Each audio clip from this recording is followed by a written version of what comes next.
Hello friends, a very good evening to all of you. Welcome back to the channel online Shikshan. कैसे हैं आप लोग? I hope आप सभी बेहद मज़ेदार होंगे, अच्छे होंगे। तो बिल्कुल भी ना घबराएं। मैं जानती हूँ सभी लोग 2019 बैच वाले बहुत परेशान हैं रिज़ल्ट को लेकर के, तो बिल्कुल परेशान ना हो, सभी के साथ बहुत अच्छा होगा। ठीक है, पॉजिटिव रहिए, परेशान होने की कोई भी बात नहीं है। और सबसे पहले ये बताइए कि आप लोग सभी लोग आ गए हैं या नहीं, और जिन जिन फ्रेंड्स लोगों को आपने अभी तक शेयर नहीं किया है, क्लास को शेयर करिए। फिर हम आगे बढ़ेंगे और हिंदी की अगली क्लास आज शुरू करेंगे, फटाफट से पूरा करेंगे। और चलिए तब तक सभी लोग जुड़े। मैं आपको बता देती हूँ कि आज की क्लास में हम क्या कुछ अलग करने वाले हैं। तो देखिए फ्रेंड्स, आज हम पढ़ेंगे रामधारी सिंह दिनकर जी की प्रमुख रचनाओं के बारे में और उनके जीवन परिचय के बारे में। उसी के साथ हम इस पूरे चैप्टर को आप कह सकते हैं या रामधारी सिंह दिनकर जी के बारे में पूरा कॉन्सेप्ट समझेंगे और ट्रिक से इनकी जितनी भी रचनाएं हैं उन सभी को एक ट्रिक से याद करेंगे। तो आज की वीडियो बहुत ही अलग और मज़ेदार होने वाली है, क्योंकि आज हम ट्रिक से पढ़ने वाले हैं इनकी प्रमुख रचनाओं के बारे में। और जो बाकी बचे आपके एक दो आप कह सकते हैं कि लेखक होंगे, उनके बारे में भी हम ट्रिक की वीडियो आपके लिए ज़रूर बनाएंगे। ठीक है, तो सभी लोग एक बार शेयर कर दिए, उसके बाद हम अपनी क्लास की शुरुआत करेंगे। आज आपकी हिंदी विषय की 5वीं क्लास है। 4 क्लासेस आपकी पहले हो चुकी है, जिनमें हमने बहुत अच्छे से सभी जितने प्रमुख रचनाकार हैं, कवि है, उनके बारे में जान लिया है। जैसे सूरदास हुए, कबीरदास हुए, तुलसीदास हुए, ठीक है, महादेवी वर्मा जी हुई। इन सभी के बारे में हम बहुत अच्छे से डिटेल में पढ़ चुके हैं, सभी रचनाओं को बहुत बेहतरीन तरीके से याद कर चुके हैं। और हर वीडियो के लास्ट में मैं आपके लिए कुछ क्वेश्चंस रखती हूँ जिनका आपको आंसर देना होता है। आप लोगों ने बहुत अच्छे से पहली सभी प्रश्नों का उत्तर दिया, लेकिन आज की इस वीडियो में थोड़ा अलग होने वाला है, क्योंकि आज हमने जो एक नई चीज़ इंक्लूड की है वह है ट्रिक, कि जितनी भी इनकी रचनाएं होंगी उनको ट्रिक से याद करेंगे। और हाँ गाइज, आपके लिए एक छोटा सा सरप्राइज़ भी है कि अब से हम इस चैप्टर को ख़त्म करते ही उसके बाद एक आपके लिए क्लास लगाई जाएगी, जिसमें सभी MCQ जितने प्रीवियस ईयर पेपर में इस चैप्टर से आए हैं उन सभी को रखा जाएगा। परसों आपकी वो क्लास होगी, उसमें अभी तक जितने भी वेरी शॉर्ट क्वेश्चन आए हैं उन्हें लेंगे। उसके नेक्स्ट डे जितने भी MCQ इस चैप्टर से बनेंगे या पहले बन चुके हैं उन सभी की एक क्लास लेंगे। फिर उसके बाद आप इस चैप्टर को उठा के रख दीजिए। आप बस जब आपका पेपर होगा उससे पहले एक बार रिवाइज कर लीजिएगा, आपको सब याद रहने वाला है बेहतरीन तरीके से, क्योंकि आपने मेरे कहने पर साथ साथ नोट्स जो बनाए हैं। तो चलिए दोस्तों, शुरुआत करते हैं आज की अपनी क्लास की। सभी लोग आ जाइए। Good evening, welcome to all of you. चलिए शुरू करते हैं आज की अपनी क्लास को। इमेजेस का भी आपके लिए प्रयोग किया गया है ताकि वो चीज़ें आपको हमेशा के लिए याद रहे। यह आपके सामने जो आप देख रहे हैं यह है रामधारी सिंह दिनकर जी। इन्हीं के जीवन के परिचय के बारे में जानेंगे और जितनी भी प्रमुख रचनाएं हैं उनको डिस्कस करेंगे।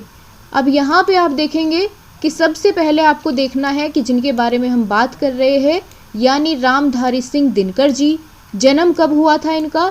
तो इनका जन्म हुआ था 1908 ईस्वी में।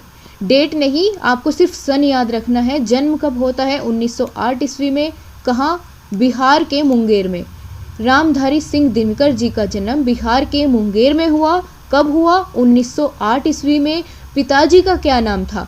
तो बाबू रवि सिंह इनके पिताजी का नाम था, और माताजी का नाम मनरूप देवी। बहुत अच्छे। और मृत्यु कब होती है इनकी? सन 1974 में इनकी मृत्यु हो जाती है। 1908 में जन्म और 1974 में मृत्यु। मैं आपको बताती हूँ क्वेश्चन कैसे बनेगा। यहाँ से यदि आपसे ये पूछ लिया जाता है कि रामधारी सिंह दिनकर जी का जन्म कब और कहाँ हुआ, तो आप बताएंगे रामधारी सिंह दिनकर जी का जन्म 1908 ईस्वी में बिहार के मुंगेर नामक शहर में हुआ। ठीक है, इतना क्लियर हो जाता है आपको, तो आपको बहुत अच्छे सभी चीज़ें ध्यान आती हुई चलेगी। अब हम आगे बढ़ेंगे, इनके बारे में जो प्रमुख चीज़ें हैं आपके लिए जानने की, वो आपको अब डिस्कस करेंगे। ठीक है, ये यहाँ आप सिमरिया देख करके कंफ्यूज ना हो, क्योंकि ये उसी के अंदर पड़ता है, बिहार की ही एक जगह है। तो आप बिहार को याद रखिए, मेन फोकस आपका यहाँ होना चाहिए। नाम हम देख चुके हैं पूरा, रामधारी सिंह दिनकर जी। विशेष देखिए, इनके बारे में विशेष बातें क्या क्या है आप लोग नोट कर रहे हैं, एक बार सभी थम्स अप करके बताइए। जो लोग नोटबुक और पेन लेकर के बैठे हो, जितने भी इम्पोर्टेंट पॉइंट्स हैं उनको नोट कर रहे हैं। बहुत सही, ठीक है। और अपनी संख्या को बढ़ाइए दोस्तों, अपने फ्रेंड्स ग्रुप्स में, सर्किल में शेयर करिए ताकि सभी क्लासेस आपकी रेगुलर चल पाए। ठीक है, पूरा सपोर्ट करिए उन क्लासेस को, क्योंकि आपको इतना अच्छा मटेरियल हमेशा नहीं मिल सकता। ठीक है, तो आप लोग उस चीज़ की कदर करिए। अब यहाँ पर देखेंगे 1950 में इन्हें मुजफ्फरपुर कॉलेज में हिंदी विभाग का अध्यक्ष चुना गया। यानी इन्होंने अपने जीवन में कौन कौन से अचीवमेंट्स मिली इनको, उनके बारे में यदि बात करें तो 1950 में हिंदी विभाग के अध्यक्ष बने। 1952 में राज्यसभा के सदस्य भी ये रह चुके हैं।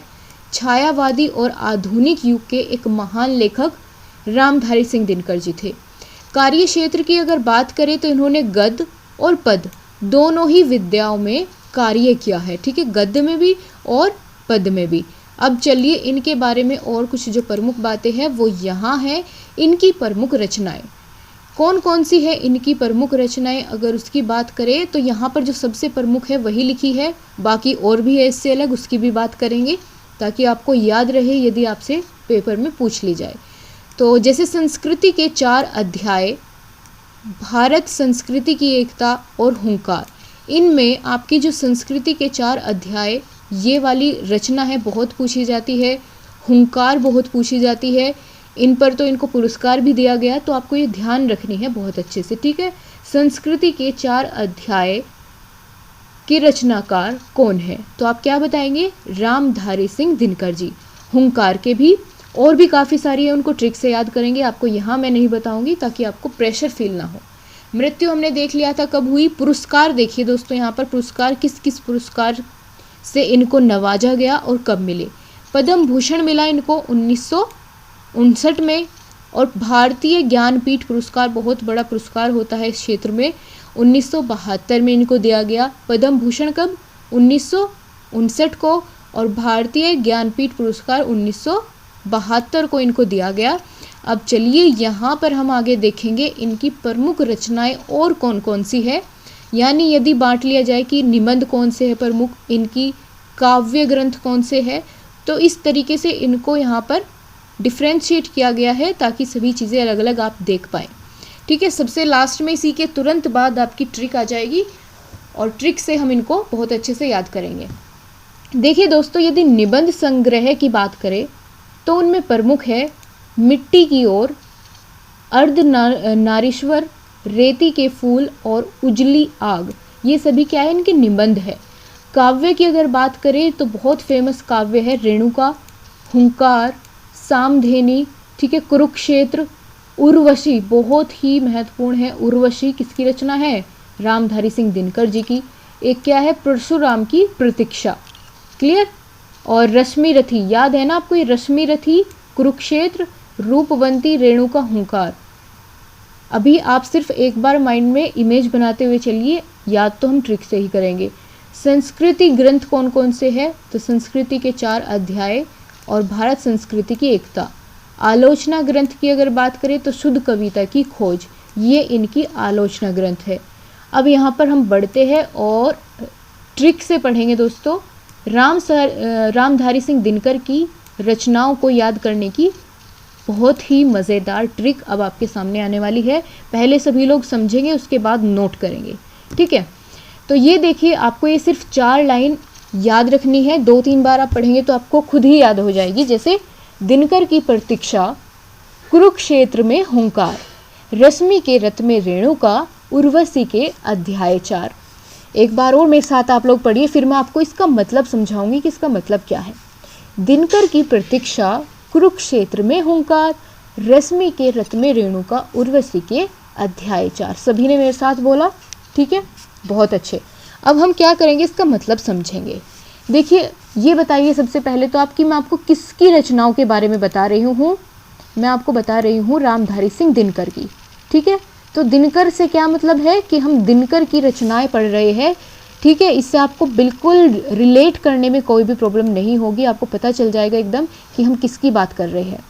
अब यहाँ पर देखिए दोस्तों, दिनकर की प्रतीक्षा, यानी परशुराम की प्रतीक्षा, अभी हमने पीछे पढ़ा था कि परशुराम की प्रतीक्षा नामक एक रचना इन्होंने की। तो प्रतीक्षा से आपको याद रहेगा कि जहाँ प्रतीक्षा आई तो ये दिनकर की रचना है। ठीक है, क्लियर हुआ। अब यहाँ से आगे बढ़िए, कुरुक्षेत्र, तो ये भी हमने जाना कुरुक्षेत्र भी इन्हीं की रचना है। हुंकार इनकी रचना है। तो आप देखिए कितनी सारी आपकी इससे क्लियर हो जाएगी। रश्मि के रथ में, तो यहाँ आपको भी दिखाती हूँ मैं इसके बारे में, हमने कहाँ देखा था, ये रहा रश्मि रथी। यहाँ आप देखिए, जहाँ मैं आपको यहाँ दिखा रही हूँ रश्मि रथी, तो यही है वो जो यहाँ पर हम रिलेट कर रहे हैं यहाँ। तो रश्मि के रथ यानी रश्मि रथी, ये एक हो गई। ठीक है, अब यदि उसकी बात करें जो हमने यहाँ जाना भी, तो ये यहाँ हो जाएगी रेणुका। रेणुका भी इन्हीं के द्वारा रचित है। और उर्वशी बहुत ही प्रमुख है। संस्कृत के अध्याय 4, संस्कृति के अध्याय 4, तो अध्याय 4 से आपको याद रहेगा। तो देखिए हमने एक ही ट्रिक से काफ़ी सारी रचनाएं यहाँ पर याद कर ली है। प्रतीक्षा, कुरुक्षेत्र, हुंकार, ठीक है, रश्मि रथी और रेणुका, उर्वशी, संस्कृति के अध्याय 4, तो ये सभी आपकी क्लियर हो गई इतनी रचनाएं। आपको एक बार बस इस लाइन को दोहराना है और आपके खुद ब खुद ये सभी याद हो जाएंगे। एक बार और सभी लोग नोट करेंगे और साथ साथ पढ़ेंगे। दिनकर की प्रतीक्षा, कुरुक्षेत्र में हुंकार, रश्मि के रथ में रेणुका, उर्वशी के अध्याय 4। आपको बहुत क्लियरली आई होप ये ट्रिक काम आई होगी और बहुत अच्छे से याद भी हो गई होगी। अब दोस्तों इसी के साथ हम अपनी आज की क्लास को यहीं विराम देंगे। आप सोच रहे हैं कि आज क्वेश्चन क्यों नहीं है, क्योंकि इस चैप्टर के सभी क्वेश्चन मैं आपको एक साथ देने वाली हूँ अब, क्योंकि लास्ट मोमेंट चल रहा है इस चैप्टर का। इसके बाद नेक्स्ट चैप्टर शुरू करेंगे, लेकिन उससे पहले हम कल की और परसों की क्लास में इस चैप्टर से बनने वाले सभी प्रश्नों को देखेंगे जो प्रीवियस ईयर पेपर में पूछे जा चुके हैं। ठीक है, तो अगर आपने अभी तक चैनल को सब्सक्राइब नहीं किया है और वीडियो पसंद आई है तो चैनल को ज़रूर सब्सक्राइब करें, यदि आपको पसंद आई है तब। ठीक है, और आज की क्लास में आपने बहुत अच्छे से सभी पढ़ाई की और बहुत अच्छे से सहयोग किया, उसके लिए आप सभी को बहुत बहुत धन्यवाद। इसी तरीके से पढ़ते रहिए, मुस्कुराते रहिए। आपसे फिर मुलाकात होगी कल। जो 1-2 और रचनाकार बचे हैं उनको एक ही वीडियो में ख़त्म कर देंगे ट्रिक के साथ, और उसके बाद तुरंत आपके क्वेश्चंस होंगे, MCQ भी प्रीवियस ईयर पेपर में आए हुए और वेरी शॉर्ट भी। ठीक है दोस्तों, और नोट्स आपने बनाए हैं, इस चीज़ की उम्मीद मैं अपने तरफ से करके चल रही हूँ, क्योंकि आपको बेहद अच्छा रिजल्ट लाना है। आप देख रहे हैं कि किस तरह से रिजल्ट कितना ख़राब होता जा रहा है, तो आप लोग बहुत अच्छे से पढ़िए दोस्तों, मेहनत करिए। उससे अच्छा आपके लिए और कोई ऑप्शन नहीं है। बहुत अच्छे से मेहनत करिए, हम आपके लिए हमेशा तत्पर रहेंगे। जितनी चीज़ों की हमें लगेगा कि आपको नीड है, वो सभी बहुत ही आसान तरीके से आपको प्रोवाइड की जाएगी। तो ठीक है दोस्तों, अगर आपने लाइक नहीं किया है तो कर सकते हैं। अभी के लिए इतना ही, आपसे फिर मुलाकात होगी। अपना ध्यान रखिए, खुश रहिए, बाय बाय, टेक केयर।